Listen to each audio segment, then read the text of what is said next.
एक झूठ को 100 बार बोला जाए तो वो सच लगने लगता है। इसे हारे हुए योद्धाओं का हथियार कहा जाए तो गलत नहीं होगा।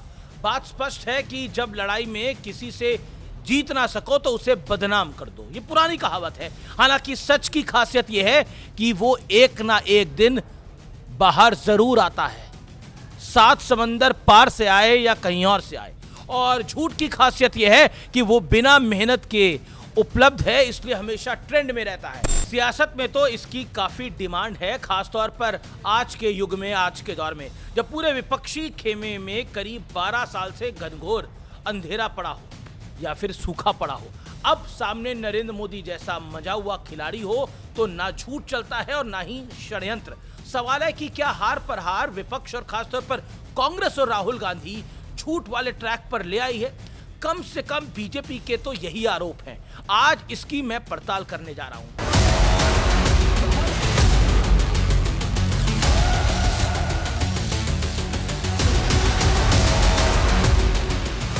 नमस्कार, मैं हूं अमीश देवगन। सत्य तथ्य में आज बात होगी झूठ के कारोबार की। बीजेपी का सीधा सपाट आरोप है कि कांग्रेस के सबसे बड़े नेता राहुल गांधी झूठ की दुकान चला रहे हैं। वो लड़कर जीत नहीं सकते, इसलिए एक के बाद एक झूठ बोलते फिर रहे हैं। राहुल गांधी आजकल बीजेपी के निशाने पर इसलिए हैं क्योंकि संविधान की लाल किताब के बाद अब उनके हाथ में एक और किताब है और ये किताब पॉलिटिक्स का क्यूरियस केस बनी हुई है। सबसे पहले पूरे विवाद के बारे में जान लीजिए। राहुल गांधी का दावा है कि पूर्व थल सेना अध्यक्ष जनरल मनोज मुकुंद नरवणे ने इस किताब को लिखा है, जिसमें चीन के डोकलाम में कथित घुसपैठ की कोशिश के बारे में बताया गया है। यह कहानी अब तक आप राहुल गांधी की जुबानी सुन चुके होंगे, लेकिन बात अब इससे काफी आगे बढ़ चुकी है। दरअसल सदन में रक्षा मंत्री राजनाथ सिंह ने ऑन रिकॉर्ड कहा था कि यह किताब छपी नहीं है, जो सत्य है, जो प्रमाणिक है, इसे रेफरेंस के लिए इस्तेमाल नहीं किया जा सकता।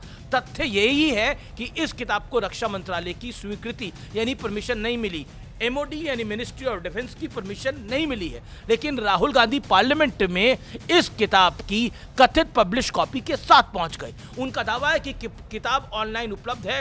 अब ट्विस्ट ये आता है, झूठ कहां पकड़ा जाता है। और देखिए, कहते हैं ना, झूठ के पैर नहीं होते, और वाकई पैर नहीं थे।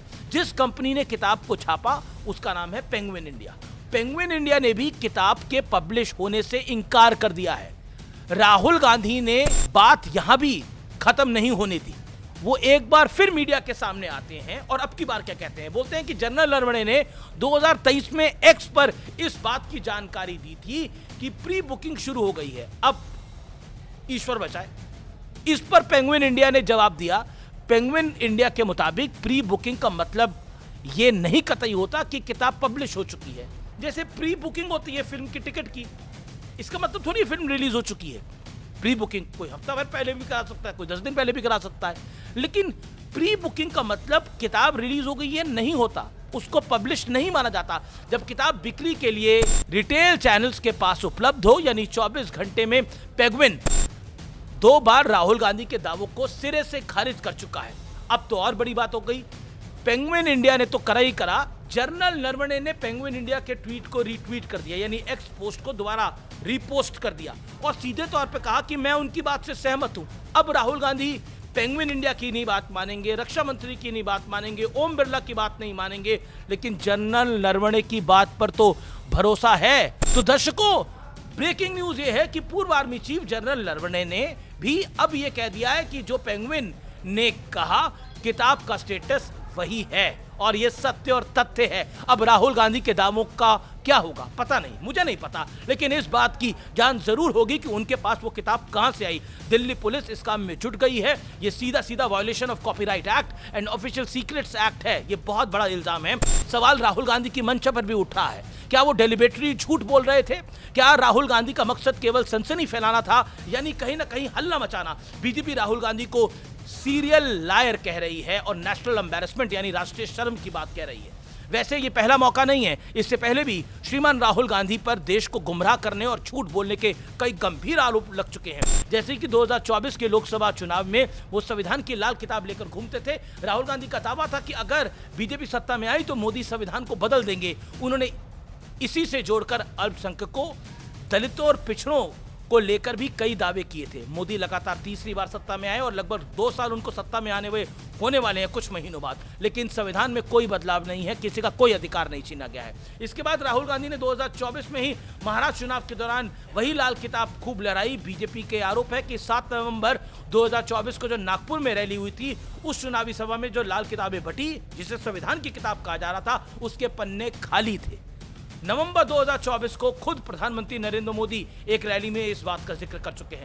2025 में राहुल गांधी ने एक नया शगुफा शुरू किया, नरेंद्र सरेंडर। उनका दावा था कि प्रधानमंत्री मोदी ने डोनाल्ड ट्रंप के दबाव में सीज फायर किया था, लेकिन उनका यह दावा भी कोरा झूठ साबित हो चुका है।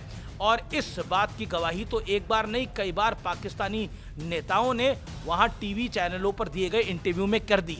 सेना से राहुल गांधी का विशेष लगाव है, इसलिए अक्सर वो कुछ ना कुछ ऐसा बोलते रहते हैं और फिर उन पर झूठ फैलाने के आरोप लगते रहते हैं। राहुल गांधी ने अग्निवीर योजना पर कहा था कि सरकार अग्निवीरों को यूज एंड थ्रो की तरह ट्रीट करती है, उन्हें शहीद का दर्जा नहीं मिलता। इस झूठ की हवा खुद देश के रक्षा मंत्री ने भरी पार्लियामेंट में निकाल दी थी। उन्होंने देश को बताया था कि अग्निवीर को शहीद का दर्जा मिलता है। 2020 में भारतीय सेना ने चीनियों की हड्डी तोड़ सबक सिखाया था, लेकिन कुछ वक्त बाद राहुल गांधी ने दावा किया था कि हमारे सैनिकों को चीनी सैनिकों ने पीटा। ये राहुल गांधी ने कहा था, लेकिन वो बात कितनी बड़ी झूठ थी ये हम सबको पता लग गया। राहुल गांधी तो ये भी दावा करते हैं कि भारत के हजारों वर्ग किलोमीटर पर चीन का कब्जा है, बट द आयरनी इज कि जिन जनरल नरवणे की कथित किताब का श्री राहुल गांधी जी जिक्र कर रहे हैं आजकल और बार बार उसकी बात को दोहरा रहे हैं, उन्होंने ही स्पष्ट कहा था कि हमारी जमीन पर कहीं चीन का कब्जा नहीं है, हम जहां थे आज भी वहीं हैं। अब या तो जनरल नरवणे की बात मान लीजिए या ना मानिए, जमीन का 1 इंच का टुकड़ा भी नहीं खोया है। अब बताइए झूठ को इससे बड़ा आईना और क्या हो सकता है। और राहुल गांधी मंगलवार को ही ये कह रहे थे कि उन्हें जनरल नरवणे की सच्चाई पर पूरा यकीन है, तो आज जनरल नरवणे ने खुद कह दिया कि मेरी किताब का स्टेटस वही है जो पेंगुइन इंडिया बता रहा है। तो अब राहुल गांधी पर ही प्रश्न चिन्ह लग गया जो वो बातें कर रहे थे। लेकिन क्या करा जाए, सत्य और तथ्य तो यही है कि किताब छपी नहीं और राहुल गांधी क्लेम कर रहे थे किताब उनके पास है। सवाल है वो किताब कहां से आई जो छपी नहीं अभी तक।